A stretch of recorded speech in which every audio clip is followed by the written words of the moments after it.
All praises to Yahweh, Ba'ashem Hawashai, Ba'ashem Kodash, double honors to the elders and apostles of great store. Shalom to the elect pushing this word in truth and in sincerity, with hope of receiving mercy of Yahweh, Ba'ashem Hawashai.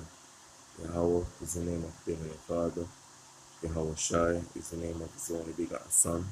The so-called Negroes, Hispanics, and Native Americans are the Israelites according to the prophecies that are written in the scriptures. I want to make it known that the RFID microchip is the MOTB.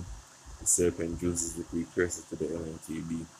Yahushai, indwelling what they call Jesus, is about to make his return upon the earth to deliver his elect and to pour out judgment as is written. And some may ask, so you know, so the Lord about to make his return according to the signs, the prophecies that were foretold by the prophets. We're in those times right now, in which prophecies are coming to pass so rapidly. It is hard to keep up with the various prophecies taking place here, almost simultaneously, and some coming to pass simultaneously, you know, in which I want to say, the night, they have a partial eclipse, as they would call it, in which a lot of people didn't recognize the signs that Yahweh showed forth in the heavens and on the earth. To them, some of these signs are natural disasters and just phenomenal, in which you have events that take place upon the earth which correlate with end time events, as the scripture calls it. That's why in 2 Ezra 9, the scripture says, measure the time diligently in itself. And that's what's being done by the prophets here, because we're out there, as Yahweh had declared in Ezekiel 3 verse 17, that he has set us up as watchmen upon the walls of Jerusalem. And we're there to give warning unto his people, as written in 2 Ezra 15 verse 1, behold, speak thou in the ears of my people the words of prophecy. And this is what we're declaring here. This is Matthew 24 verse 3, say, and as he sat upon the mount of the olives, the disciples came unto him privately, saying, tell us, when shall these things be? And what shall be a sign of thy coming and of the end of the world? End of what? Which world, The end of this age, this rulership. Because this was the desires of the prophets of old. And that's why them asked him, let's get that too. I want to say Acts 1 verse 6. Is it? Alright, this is Acts 1 verse 6. When they therefore were come together, they asked of him, saying, Lord, will thou at this time restore again the kingdom to Israel? So this was a desire of the prophets aforetime. And he said unto them, it is not for you to know the times or the season which the Father had put in his own power, but ye shall receive power after that the Holy Ghost is come upon you, and ye shall be witnesses unto me both in Jerusalem and in all Judea and in Samaria and unto the uttermost part of the earth, in which the uttermost part of the earth represent over here in the west, mainly America, because there is where the truth take root, and started to flourish and spread through the world. That's why the truth reach over here in the Caribbean, England, and etc.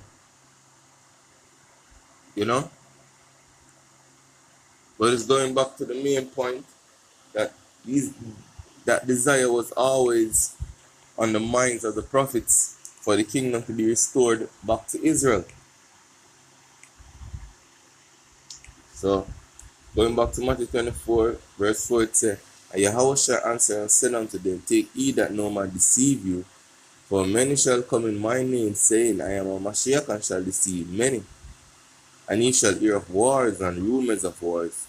See that ye be not troubled, for all these things must come to pass, but the end is not yet. For nation shall rise against nation, and kingdom against kingdom, and there shall be famines, and pestilence, and earthquakes in diverse places. So, today I saw something very interesting taking place, over there in Israel, in which a lot of people now touch on you. I'm saying a lot of people are talking brothers in the camp, but these different alternative news media showing the cruelty and cunning craftiness of Esau, Edom, mainly those Amalekites dwelling in the land of Israel, you know. So I'm gonna run this clip so you have an idea of what I'm speaking on. Well, if the Middle East isn't already descending into chaos, today is every evidence that it's about to even get worse, with a massive attack across Lebanon, with pagers exploding in the hands of Hezbollah officials, fighters, even ambassadors. And we're trying to piece all of this together right now. How was this pulled off? A massively sophisticated operation with thousands of people being injured, at least 8 killed as of right now that we know about. How did this happen? And what is going on in the Middle East with Israel and Lebanon? This is a tinderbox. We wanted to ask former UN Weapons Inspector Scott Ritter for his assessment on all of this, and who's been watching this very, very closely. Scott, first, just your reaction to this developing story. Well, what did Hezbollah think was going to happen?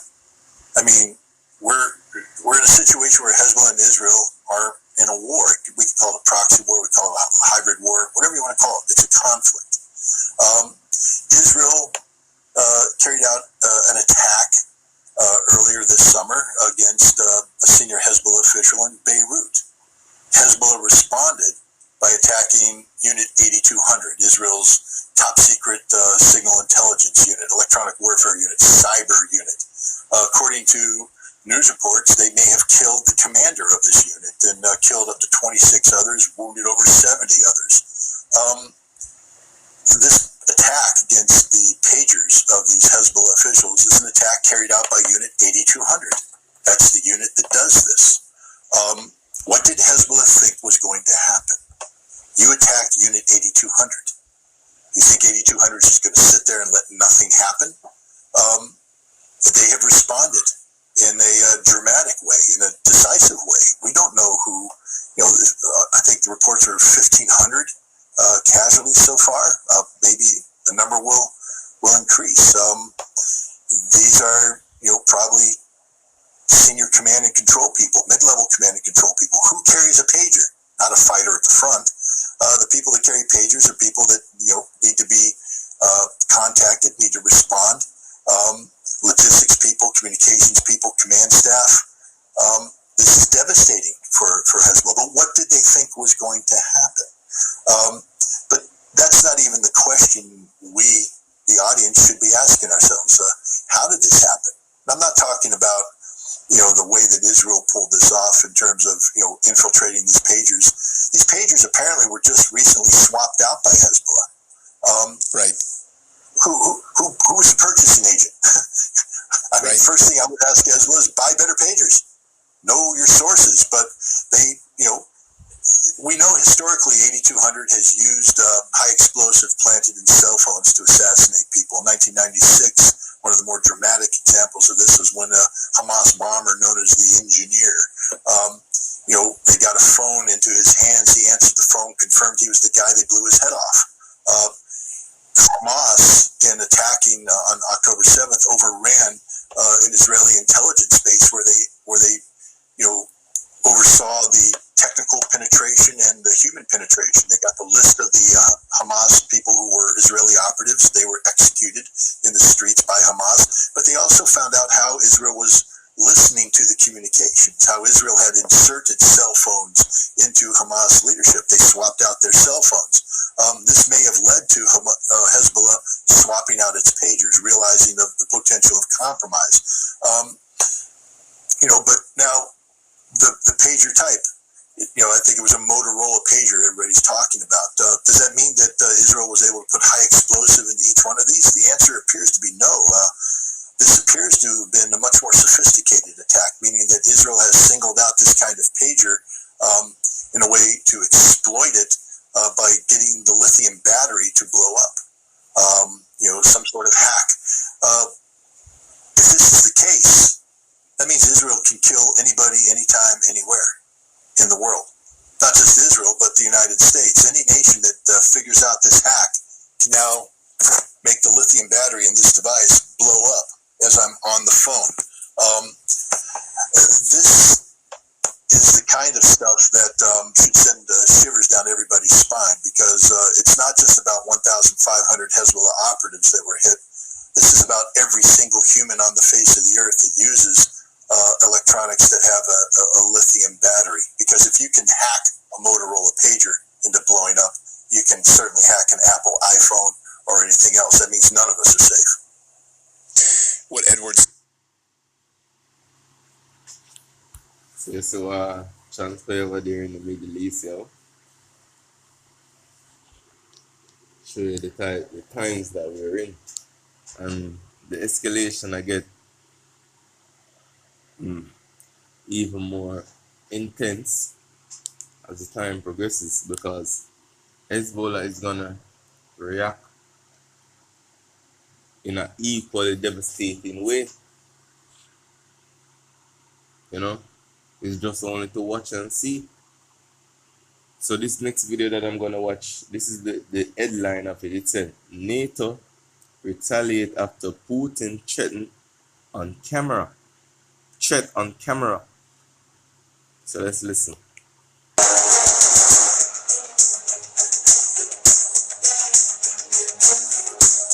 Это их прямое участие. И это уже, конечно, существенным образом меняет саму суть, саму природу конфликта. Это будет означать, что страны НАТО, США, европейские страны воюют с Россией. А если это так, то... Let me read this, because when I speak Polish language.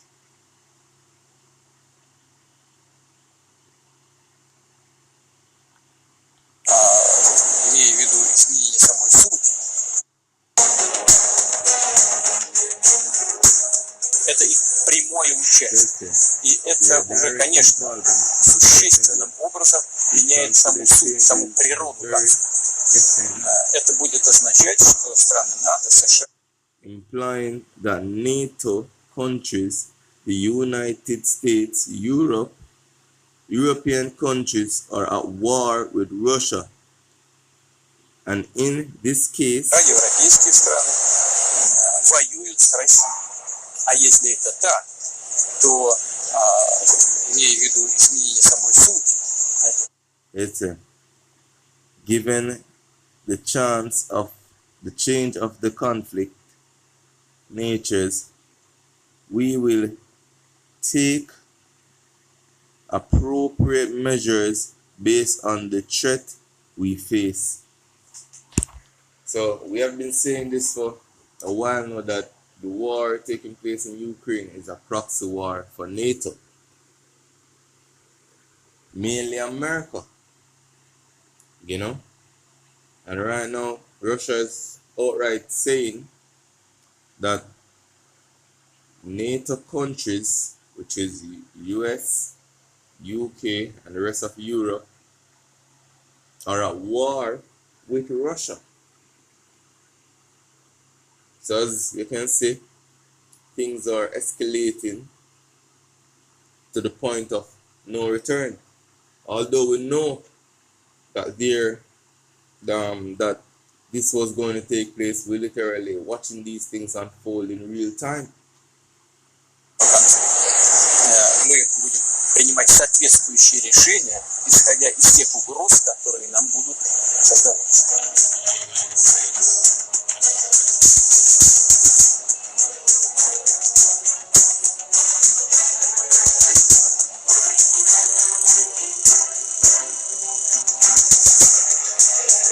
You just say Putin angry due to the long range missiles them where Ukraine get from the west.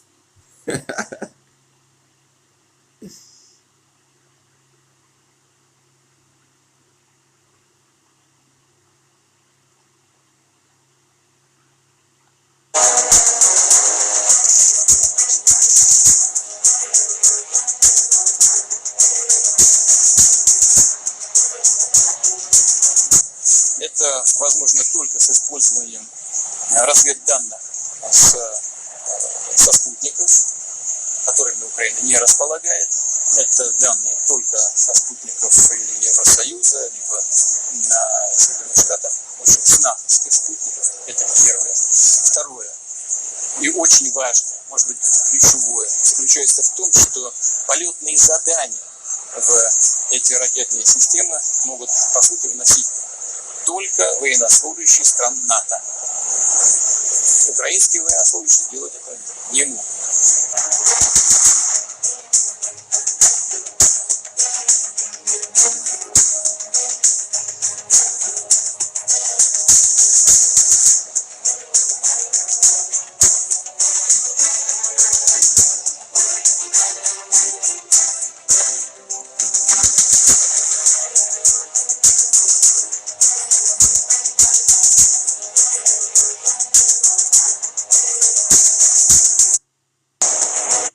Так наносят, которыми Украина не располагает. Это данные только со спутников или Евросоюза, либо A lot of Russian experts and more amount of them saying that Russia will have to use tactical nuclear weaponry. Sergei Markov is a Russian political scientist and a close advisor to Vladimir Putin, and he joins us now. Hello. Hello. Russia attacked Ukraine, so why should they be upset if Ukraine fights back with all the weapons at its disposal? It's very easy. First of all, the main reason why Russia attacked Ukraine is to liberate Ukrainian people from clear terroristic, Russophobic and neonazis regime. It's first. Yeah, well, it's not liberating it, is it? It's bombarding it, killing they're exactly liberating them. And your government is lying. Liberating them by killing them. To lie. But okay, but go ahead and understand. Before this, during these 2 years, Ukrainian army strike Russian army. It's bad things, but it's reasonable. But most important that now you want to bomb Russian cities by your rocket missiles and by your satellite group. So you want to target your rocket missiles to the Russian cities to kill our people. Your Great Britain is going to do it. And you think that we will keep silent? Ukrainian army has no own satellite group. So it's exactly you are going to target these rocket missiles to Russian cities. And hang on. No. Russia is getting weapons from Iran. Russia is getting weapons from China, yes, which it is targeting at Ukraine and killing Ukrainian citizens. No. Ukrainian civilians. So why can't Ukraine retaliate? Yeah, the difference is very simple. If Russia gets some rocket missiles, which, by the way, Iran deny, but nevertheless, let's imagine that Russia gets some rocket missiles from North Korea and from Iran. But we're targeting target ourselves. But Ukrainian army has no satellite group, and that's why it's you are Americans and British going to target those rocket missiles to Russian cities. It's directed woman to war. You want to have war? Go ahead. Well, what would war mean? Does that mean you expect if this attack on Russian territory with the assistance. Clearly, there is assistance from. Not assistant. Well, not assistant. yeah. It's like Ukrainian assist you. It's Ukrainian assist you, and those Ukrainians Right. which you make your proxy army, because Yeah, most okay. of the Ukrainians doesn't want to fight, as you may know. President Putin says that it's effectively a declaration of war.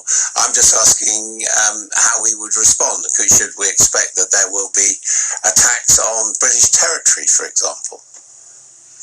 Finally, yes. Finally, of course, it will be attack against British territory, but from the beginning, but it depends also on the Great Britain. But from the beginning, I think the embassy, British embassy, will be closed. Then Russian embassy will be closed in Britain. Then some of the British drones and military aviation would be crashed down. And also because these British missiles will be used from F-16, but F-16 based not in Ukraine. They based on the Romania and Poland airfield. Possibly Russian army will have to give a real strike to those F-16, which is on the Romania and Poland airfields. And do you see any chance of the use of tactical nuclear weapons by Russia? Yes, of course, because now a lot of Russian experts and more amount of them saying that Russia will have to use tactical nuclear weaponry, specifically against first state possibly against exactly this F-16, because F-16 is part of the nuclear potential of the NATO countries, and it looks like that these British rocket missiles from American F-16 jet will be a target not only against Russian cities, but also a part of the Russian nuclear defense system. If you will hit, if you strike against Russian nuclear defense system, Russia will have to respond. What do you say to the British politicians we've been speaking to on the programme this morning who say, well, you know, we've heard these threats and saber rattling from President Putin before, and as the support for Ukraine has escalated, actually there hasn't been any delivery on those threats? Yes, it's exactly. Vladimir Putin never gave a strong response to escalation. That's why he was very strong criticized inside country. That what it means. It means that Western countries are going endless escalation, but Russia don't give any response. And finally, Western politicians, American and British, come to the conclusion: no, Russia has no red line. Just hit Russia, hit it, put Russia on the knees. And now people say, look, no, this should be stopped. Mr. Putin, say them that it will be their last time. We will give response. It's the difference. You are confirming, or you've just confirmed, that North Korea has supplied weapons. Where is Russia getting its weapons from? North Korea, Iran, China, is that correct? It's very small. It's top secret. I don't know exact details. What I know for sure that 90%. So as you can see, the point of this video is to show you the escalation taking place concerning the war in Ukraine, and the